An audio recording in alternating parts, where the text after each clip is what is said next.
And you know why? I'm not saying that they're going to win it all next year. I'm not saying that. Because it's very tough to repeat, as we've seen. The last time we had a repeat champion, at least on the men's side, was Florida. The Joakim Noah, Florida.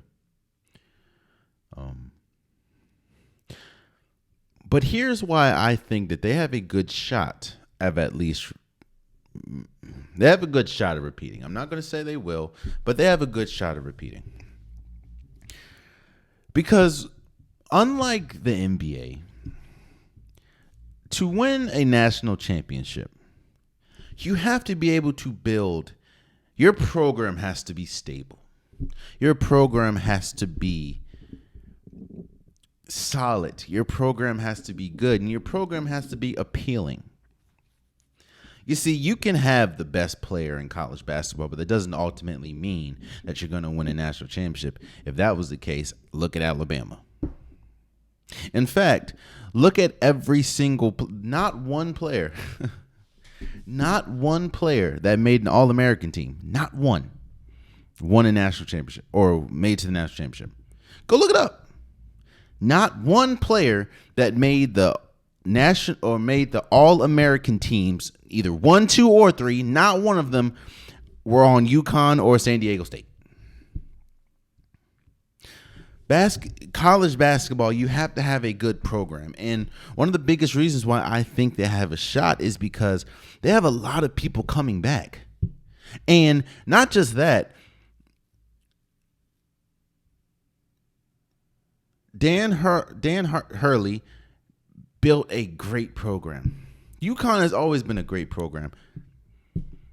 But what Dan Hurley has instilled in this team, and we're gonna see what happens with Sanogo, who did win the MOP, Most Outstanding Player of the tournament. We're gonna see what happens with Jordan Hawkins. He's a sophomore. We're gonna see what happens with Tristan Newton. I know he's a senior, but we'll see if what happens there. They have the pieces. Andre Jackson already came out and said he's coming back. These are all important pieces. All pieces, by the way, outside of Hawkins, that played 30 minutes or more.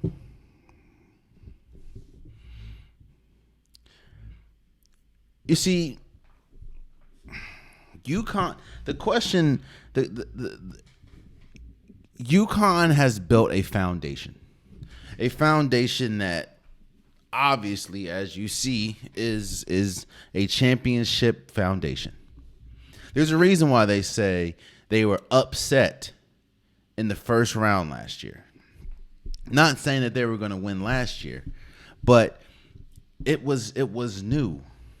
It was new. They were just building the program. It was new. And now you're at the mountaintop. And again, it goes back to the transfer portal, goes back to the last episode I was talking about. You don't have, the parity is there's parity in college basketball because of the transfer portal, because of NIL. But one thing that beats parity is a solid program. Yes, you can have the best players.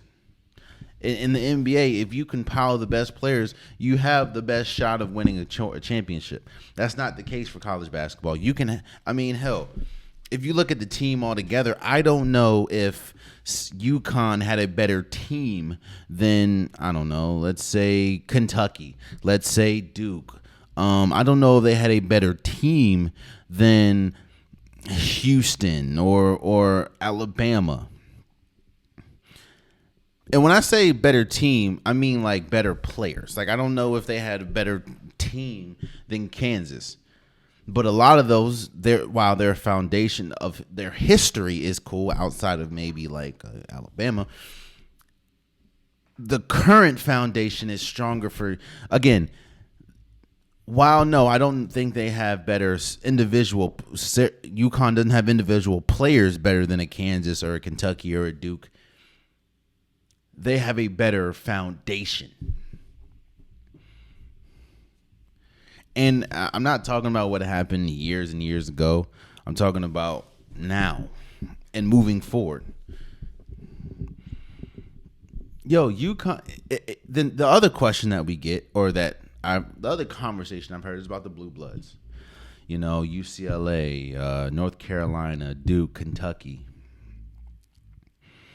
all Blue Bloods, and the question is UConn a Blue Blood? And this kind of goes back to the conversation that they were talking about with LeBron James, as far as do people fear LeBron James when they play? It doesn't matter if UConn is a blue blood or not.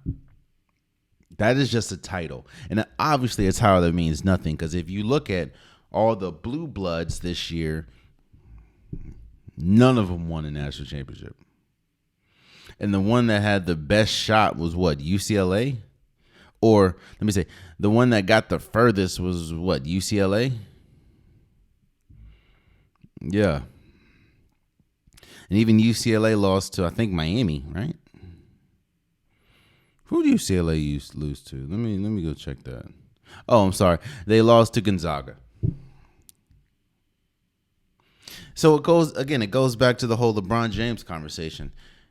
It doesn't matter if you want to title UConn a blue blood or not.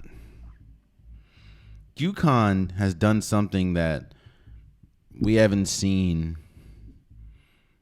I don't know, ever. I know somebody in the comments, if I'm wrong about this, they're going to say it, and I appreciate the correction. I think this is one of the first times UConn has won a championship with three. First of all, this is UConn's fifth national championship since 1999. That means they have been dominant damn near the fifth national championship since 99. And on top of that, they've won those 5 championships. They've won with 3 different coaches. Calhoun, Kevin Ollie, and Hurley.